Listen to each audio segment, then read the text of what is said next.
Once a gleaming example of prosperity, the Pawn Stars empire is currently collapsing due to financial bankruptcy and betrayal lawsuits. The huge collection of valuables left behind in what many call the Pawn Stars estate after gold and silver pawn shops filed for bankruptcy has been processed by investigators in a startling turn of events. Why were these things abandoned? Is something concealed in them? The answers have the potential to fundamentally alter the conventional wisdom about Pawn Stars. Remember to like and subscribe to the channel if you're interested in learning more so you don't miss the next exciting updates. Corey "Big Hoss" Harrison, his son, was given a life sentence and ended up living a nightmare while there.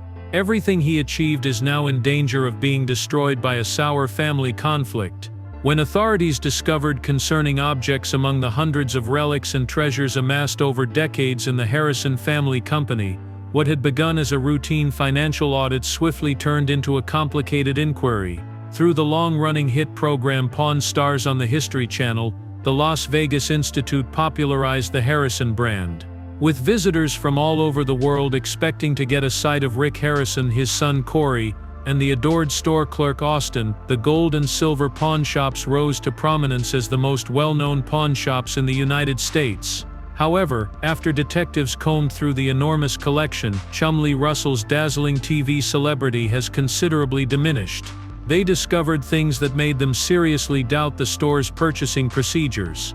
For the Harrison family, who are still in shock at the devastating death of Rick's son Adam Harrison earlier this year, this disturbing news occurs at an already terrible moment. Adam, 39, who in contrast to his brother Corey had stayed out of the spotlight, died of a heroin overdose.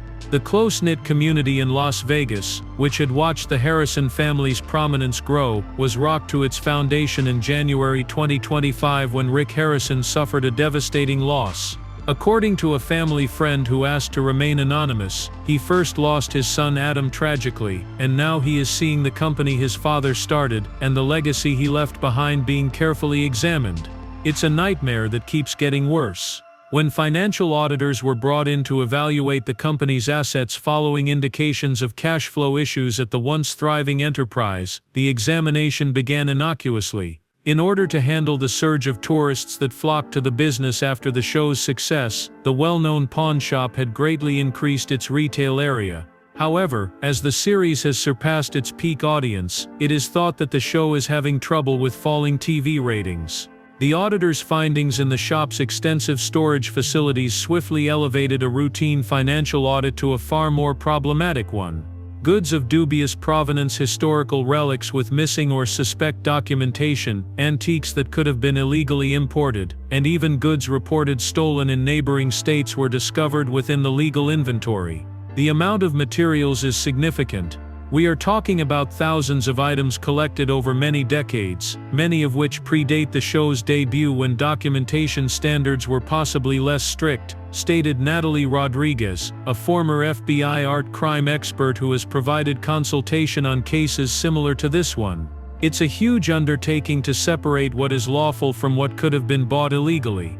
Investigators are especially worried about some artifacts from the Civil War that have conflicting records, which raise the possibility that they were stolen from historically significant locations rather than lawfully acquired through authorized methods.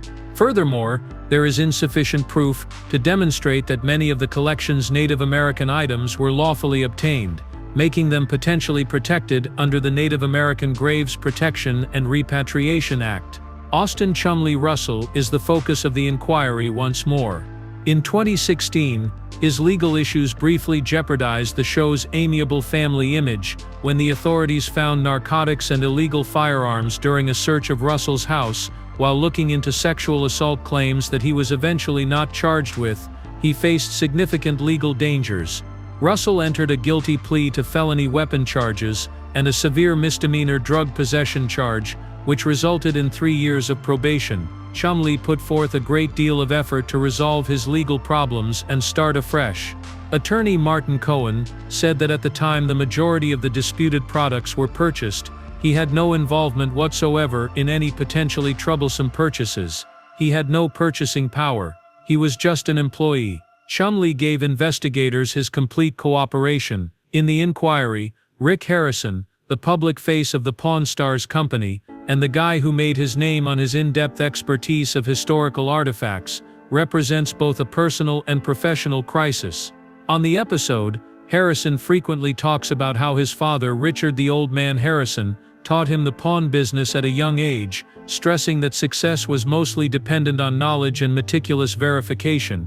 After fighting Parkinson's disease, Richard Harrison died in 2018 at the age of 77, leaving Rick Harrison to lead the family and company. Together with his son Rick, the elderly man, whom millions of fans lovingly refer to as the Old Man, co-founded Gold and Silver Pond in 1989, setting the stage for what would later become a worldwide television success when Pawn Stars debuted in 2009. Rick was always grateful to his father for teaching him what he knew about the industry. The old father was regarded as fair by a former program producer who worked closely with the family for 7 seasons.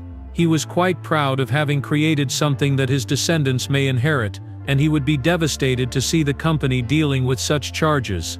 As investigators continue to categorize the extensive stockpile, that inheritance now appears to be under growing jeopardy.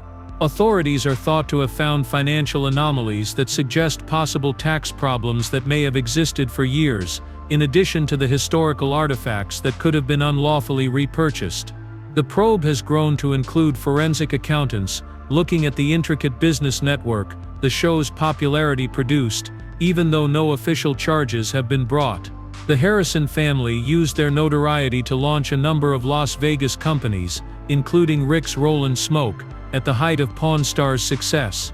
Corey Big Hose Harrison, who has been employed at the pawn shop since he was a teenager and is being trained to eventually take over the family business, is the subject of an investigation into possible money laundering and dubious cost allocations related to Corey's concern with a bar named Viper Room Las Vegas, and the various business agreements set up by the company to manage these enterprises. The succession plan, which has been the focus of innumerable episodes highlighting his transformation from a disobedient young guy to a gifted businessman, is also in danger due to the probe. Corey is making an effort to be upbeat and help his father during this tough time. While trying to work with investigators and maintain the business, a family friend disclosed that he is still grieving the loss of his brother Adam. The store is still operating, but it has a very depressing vibe. The family was devastated by Adam Harrison's death in January. Even though Adam decided not to take part in the TV program because he wanted a life away from the cameras, the inquiry has only become deeper.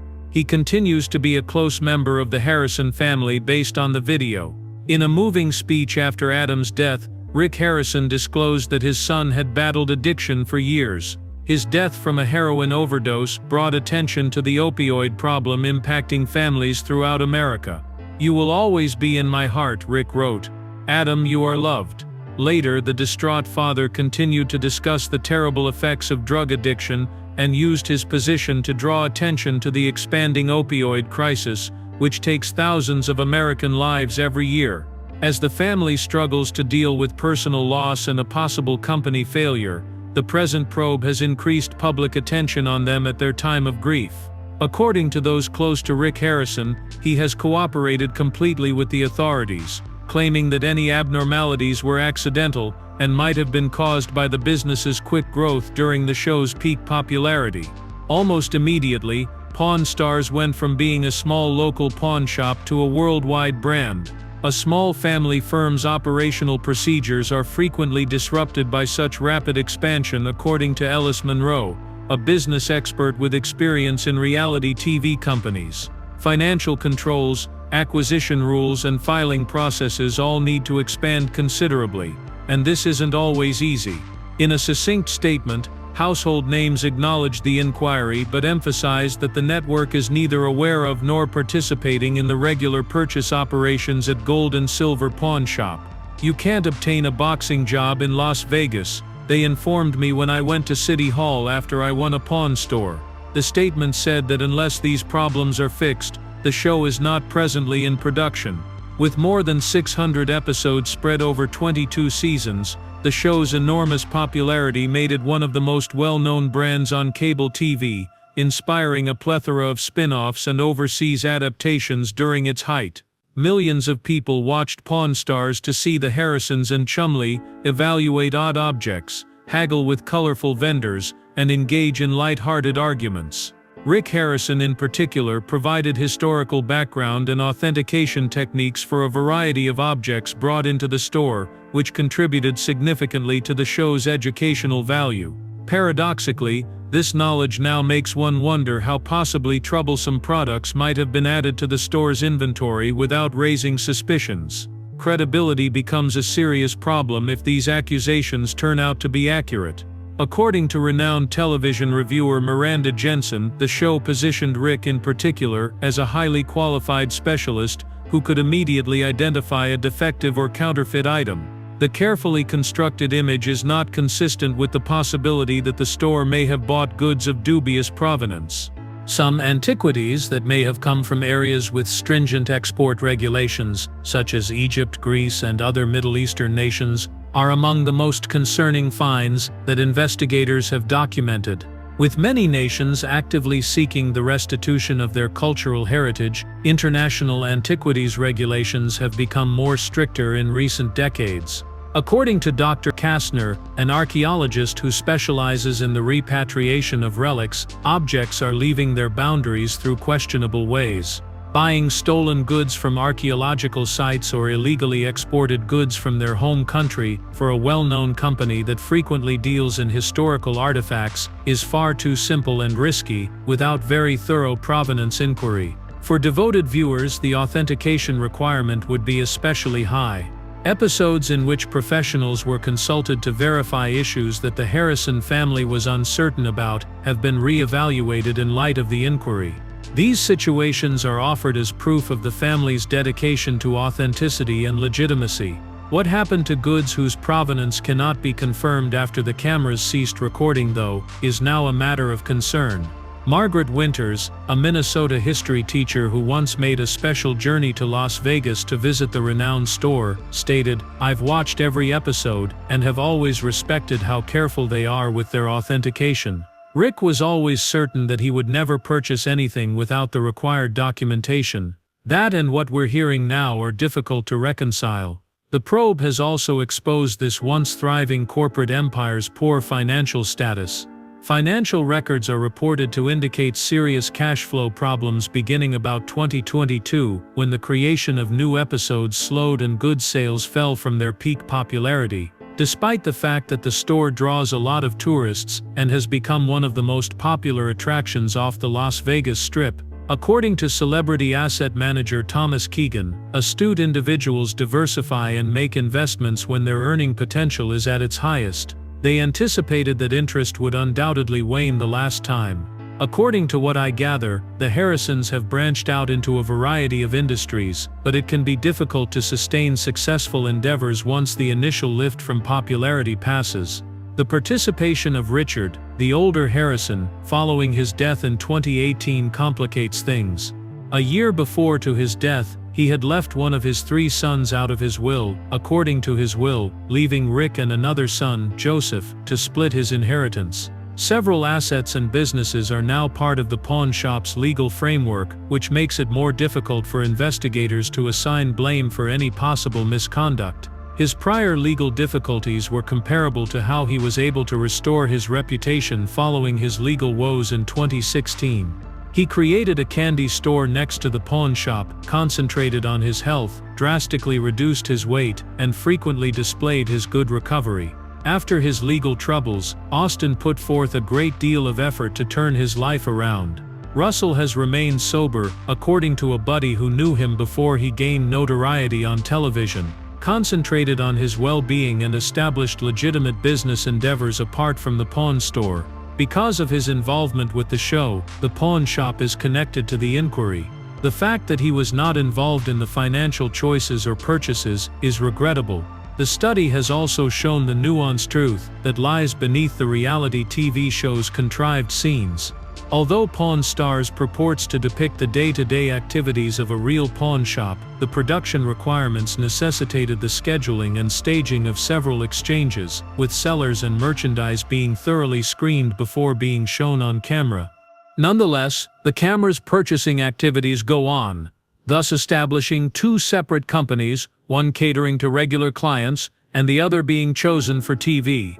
Due to demand, the majority of reality TV programs function in this manner. You can't just expect interesting people with worthy items to walk into your filming schedule, observed television producer Samantha Lewis, who has worked on similar styled shows. Maintaining appropriate procedures for both the televised transactions and routine business activities that take place in tandem with manufacturing is a difficulty for companies such as Gold and Silver. The Harrison family's future is unknown as detectives continue to deal with the massive inventory that is allegedly occupying many storage facilities outside the business. The Gold and Silver pawn shop is still functioning today, although it mostly functions as a tourist attraction and sells show-related products rather than conducting business as a conventional pawn shop.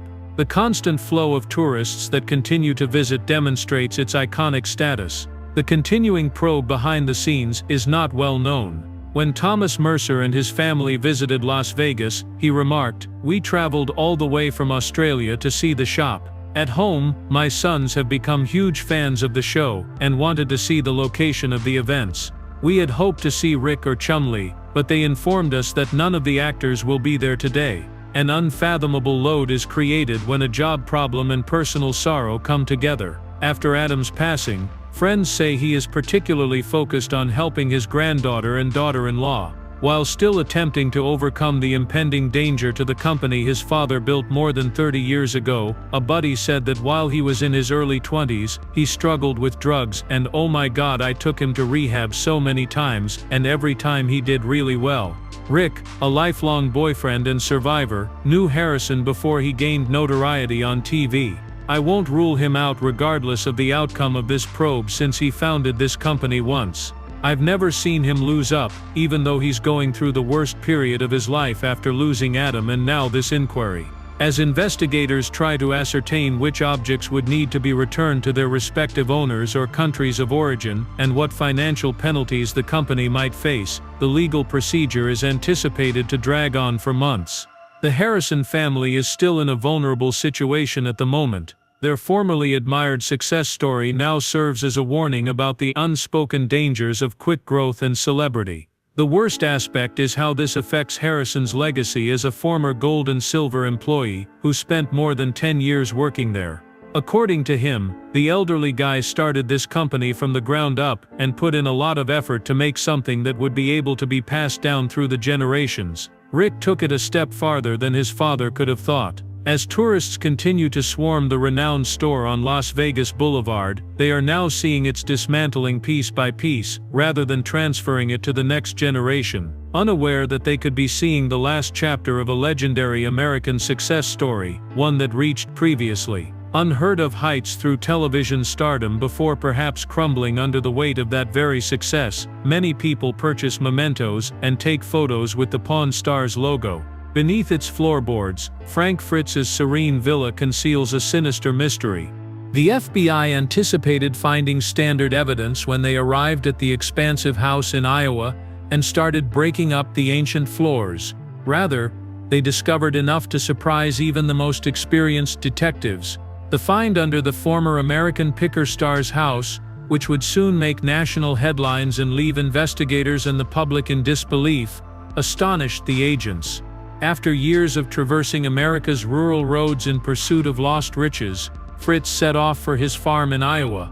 The rustic appeal and historical significance of the rural Davenport home enthralled him. He bought the old farmhouse in 2013 because of this link, even though it needed a lot of work at the time.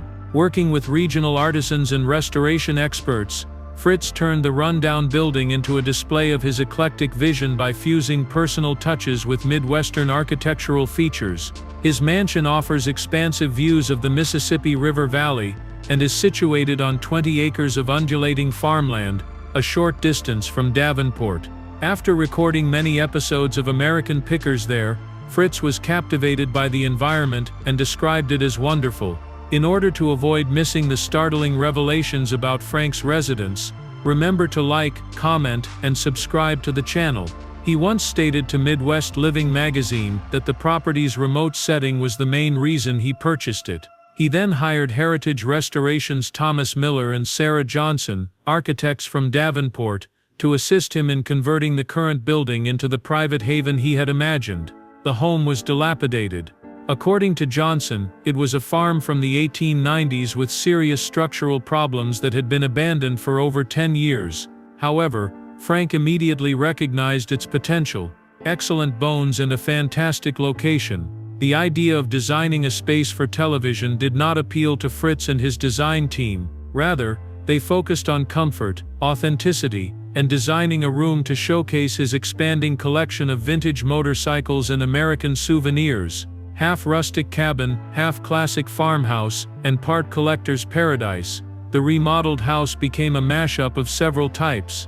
Miller clarified that it doesn't aim to be anything in particular. It is the ideal representation of Frank's character, straightforward, genuine, and replete with tales. In order to ensure that the historic farmhouse might last for another century, structural stability was given high importance during the refurbishment process. Before any cosmetic work started, the foundation was stabilized and the drooping floors were strengthened. Fritz attracted a collector's attention to the inner space's finishing touches. He desired authenticity, a house that respected its 130-year past while also providing contemporary conveniences. During a rare house tour, Fritz remarked, "I've spent my entire life looking for things with patina and history. I wanted my home to have the sensation of being cherished and inhabited for many generations." Fritz became more and more withdrawn after quitting American Pickers in 2020 and having a stroke in 2022. His enormous Iowa estate served as a haven from health problems and public attention. Although the lights could be seen moving through the property at strange hours, neighbors said they seldom ever saw the former TV celebrity. His collection of antiques and vintage motorbikes kept expanding, often arriving at the site in unmarked trucks. Fritz's health problems are widely known. He recovered from his stroke, regained his independence, and learned to walk again over the course of many months. Even though he made great strides, friends saw that he had become much more distant from his previous social networks. Once periodically available for charitable purposes, his estate is now totally closed to tourists. A private fence was built around the estate's perimeter, and security cameras were added. Fritz kept up ties with a select few reliable pals while leading a solitary life. When Fritz stopped returning calls and texts in early 2025, one of these people, James Kenworth, a longtime motorbike repair partner, became concerned. Kenworth contacted local officials to seek a welfare check at the residence after a few weeks of no communication. On March 5, 2025, officials from the Scott County Sheriff's Department found a disturbing scene at Fritz's home. From the outside, the home looked untouched, but after many knocks, no one answered. Mail had piled up in the mailbox, and Fritz's cars were still there. The cops made an effort to call Fritz before deciding to break into the house. They discovered the home in an oddly ideal state, devoid of any indications of either malfunction or disturbance. His keys and wallet were still on a table near the door, and a half-full coffee cup was on the kitchen counter. Nothing of value was missing, but the house looked as if it had been abandoned abruptly. When local officials saw that the situation was out of the ordinary, they called the FBI field office in Quad City. Because of Fritz's notoriety and the peculiar situation, federal officials came to help with the inquiry in a matter of hours. Although agents saw that several parts of the main home had recently been refurbished, their first investigations of the property turned up nothing out of the ordinary. The library stood out especially since it had recently had new hardwood floors laid. Fritz was renowned for preferring original materials, therefore this was unique. The FBI inquiry was headed by Meredith Carver, who brought in forensic specialists to look at the property. Investigators made a significant finding after 3 days of seeking and failing to locate Fritz. The library's floor pattern had subtle irregularities, and thermal imaging revealed temperature variations beneath some of the recently installed hardwood, suggesting a gap or region beneath that didn't match known basement sections.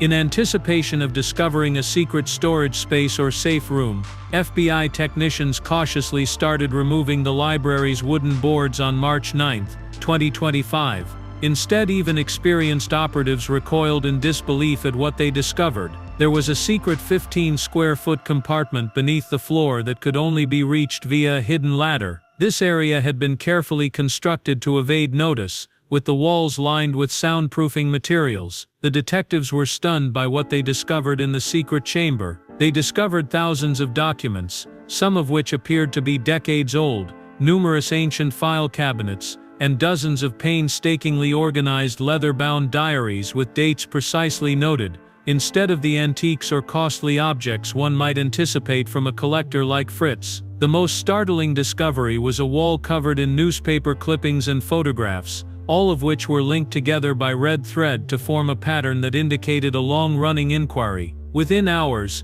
Agent Carver set up a security cordon around the home and secured the scene. From FBI headquarters in Quantico, Virginia, specialized behavioral scientists and document analysts flew in.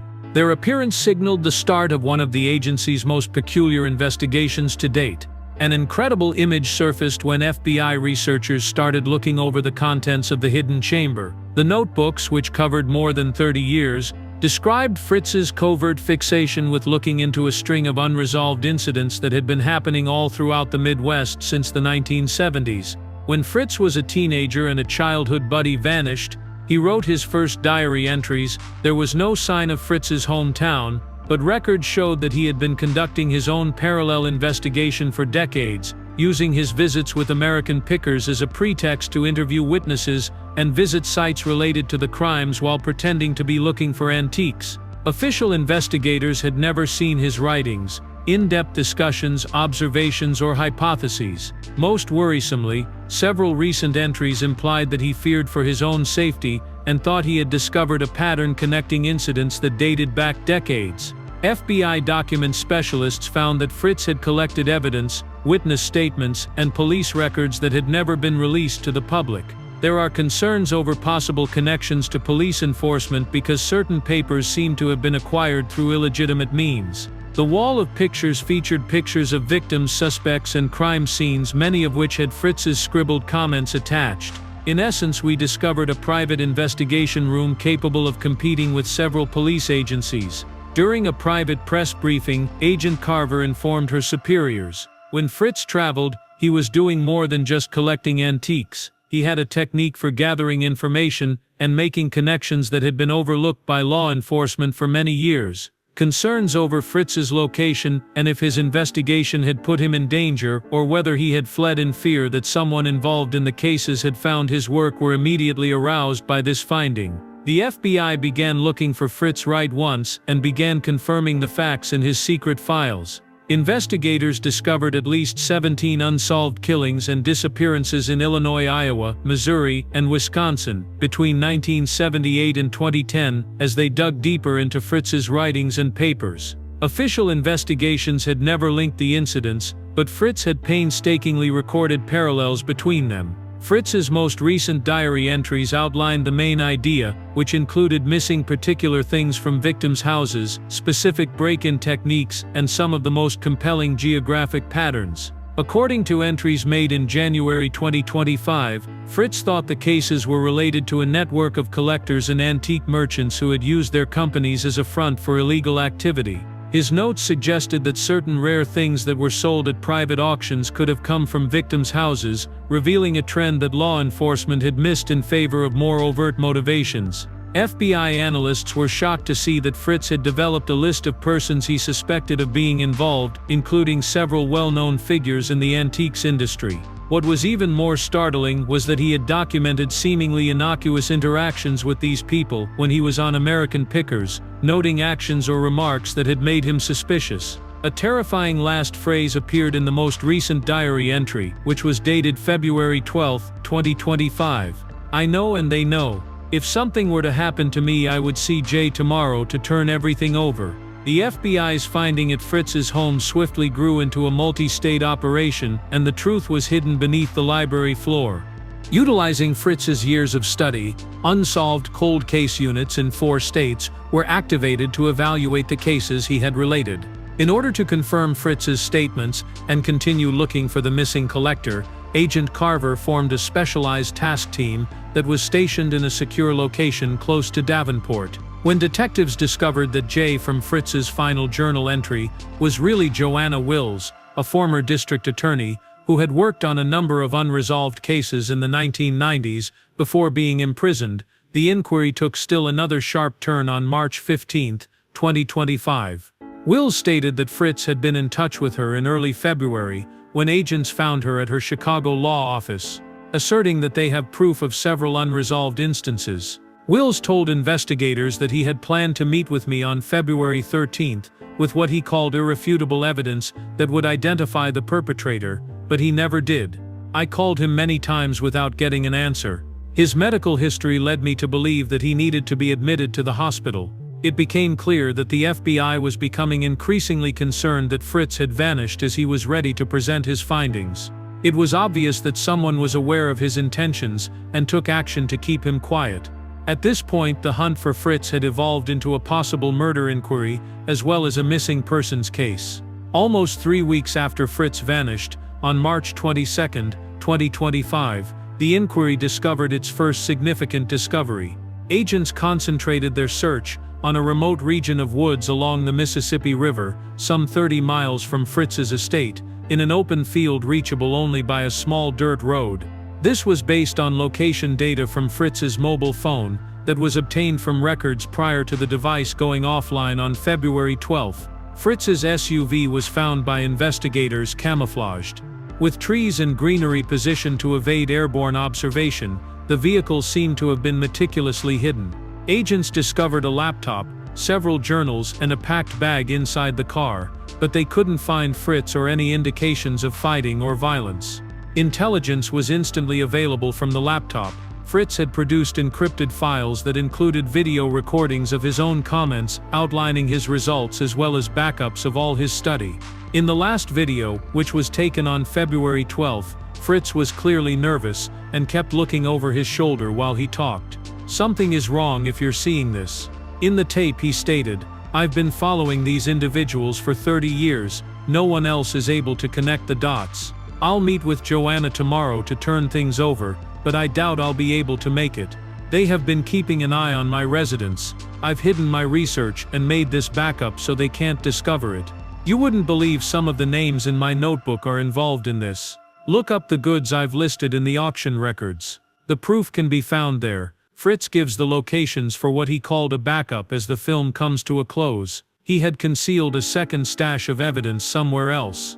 Agents found waterproof containers with more papers, photographs, and most importantly, a number of goods Fritz had identified as taken from victims' houses when they followed these locations to an abandoned farm silo 20 miles away. These objects, which were accompanied by Fritz's investigation and tangible proof from his secondary stockpile, had never been included in the official police reports. The FBI started acting against the people he listed in his notebook. Coordinated raids were conducted at 16 locations around the Midwest on April 5, 2025, focusing on storage facilities, private residences, and antique stores connected to Fritz's suspects. In unresolved instances, the operations found hundreds of things in the houses of victims that matched descriptions of stolen stuff. Even more concerning were the secret rooms in certain places, including the one beneath Fritz's library, which were used for organizing activities and documenting stolen goods. Agents discovered a highly advanced workshop at one location in rural Missouri, where distinguishable elements of stolen antiquities had been changed to evade identification. 12 people were arrested as a result of the raids, including 3 well-known individuals in the antiquities industry.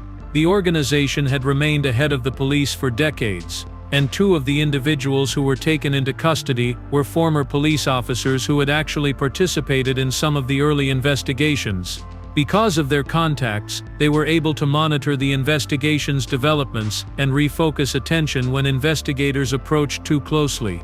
This network has been exploiting legal antique trade enterprises as a front for theft for at least 40 years, according to FBI researchers. Additionally, victims' stolen violent artifacts were, if needed, changed and stored for years before being sold to unwary collectors through ostensibly legal means. While the cases gradually lost notice, the money made from these transactions allowed the participants to maintain a comfortable lifestyle.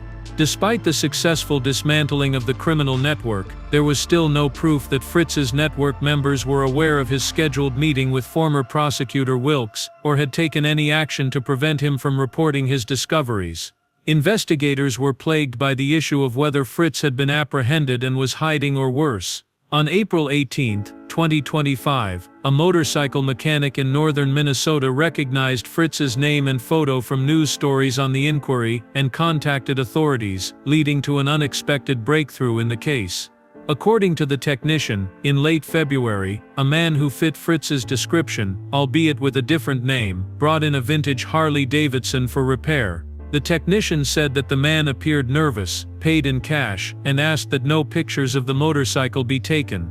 He indicated that he intended to remain at the remote cabin for an extended amount of time by saying that he had purchased supplies and would be staying there. Most notably, he requested that the technician add a secret compartment to the motorbike. Due to the mechanic's odd request, FBI officers were sent to the region right once, concentrating on isolated properties that matched the mechanic's broad geographical description. They searched for 3 days before finding a small hut that was only reachable by a short route. Next to the cabin was a motorbike that met the description, which was covered by a tarp. The agents stealthily approached, circled the property, and then made their presence known. Frank Fritz was the man that came out of the cabin, although he was almost unidentifiable. He had colored his hair, grown a beard, and shed some pounds. Fritz said, "Did you find what I left on the floor?" as soon as the agents introduced themselves. He agreed to go public and accompany the agents only after receiving assurances that his research had been collected and was being processed. After the FBI had securely arrested Fritz, he told the whole truth. Since his boyhood buddy vanished in the late 1970s, he had been conducting his own unofficial inquiry for decades. He took advantage of the chance to visit murder scenes, obtain information, and establish connections that law enforcement had overlooked throughout his years of employment with American pickers. At the formal news conference, Fritz clarified, "I never intended to be an amateur detective. However, I understood these weren't random crimes once I started to notice patterns that I couldn't stop seeing. I am all too familiar with the antique trade, which grouped, linked, and measured them." According to Fritz, his suspicions were sparked by the discovery of things at private auctions that matched descriptions of stolen goods from unresolved cases. As he became more conscious, he started recording the parallels between the cases and monitoring the flow of particular products in the marketplace. His knowledge of antiquities enabled him to spot modifications intended to hide the provenance of some objects. Most disturbingly, Fritz disclosed that during his time on American Pickers, he had met a number of network members and even featured some of their real enterprises on the show. These interactions had allowed him to stay undercover and obtain information. Fritz told detectives he was just an eager collector. "Last year was the pivotal year. When I spotted a rare ornamental art clock at a private auction in Chicago, I understood it had been stolen from a Wisconsin home where the owner had been found deceased in 1996. The clock had been altered, but when I asked casually about it, I recognized the special mechanism. I learned all I needed to know from the seller's response. They knew who I was, and my inquiries did not sit well with them." Fritz became aware that his property was being watched in the weeks that followed. He started getting hang-up calls at strange hours, and strange automobiles would stop along the road close to his house. Feeling threatened, he contacted former prosecutor Wilkes and constructed a covert chamber beneath the library floor to safeguard his research in early 2025. Fritz went on, "I knew they wouldn't just threaten me. These individuals have already killed to safeguard their activities. I found out someone was attempting to get past my security the night before I was supposed to meet with Joanna.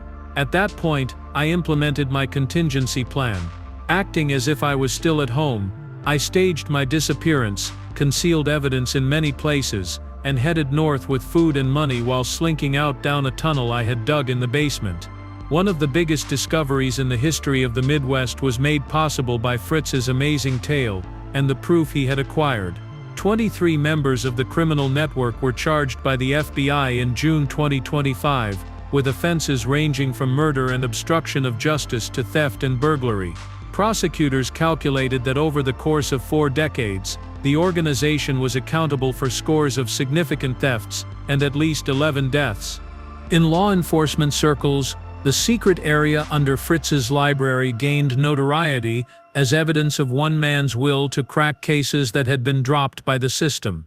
According to an FBI analyst, the photographic journals and painstaking research were considerably more thorough than many police investigations, and Fritz's knowledge of antiques and collectibles allowed for linkages that would not have been feasible otherwise. Fritz was put under temporary witness protection until all of the network's members could be caught after being questioned by police and testifying before grand juries in many states. He was relieved that his decades-long quest for justice had finally come to a conclusion, and his health, which had been erratic since his stroke, recovered with the help of appropriate medical treatment. Fritz had a straightforward response when asked why he went to such pains to look into crimes that didn't directly involve him, aside from his boyhood friend, despite the hazards to his personal safety and the potential cost to his life. In addition to the crimes that were solved, the case known as the Picker's Pursuit became well known inside the FBI for the surprising investigator at its center. An legitimate antiquities collector with a keen eye, he dismantled a criminal organization that had eluded expert detectives for centuries. Since then, the Scott County Historical Society has received Fritz's estate, along with its buried evidence and secret chamber. Despite being permanently sealed, the library floor serves as a reminder of the amazing lengths one resolute person went to in order to seek justice and the truth. The tale of a single person's bravery and tenacity endures despite the library floor being permanently sealed. To ensure you don't miss the next thrilling tales, please leave your opinions in the comments section and remember to like and subscribe to the channel. I'll see you in the upcoming videos.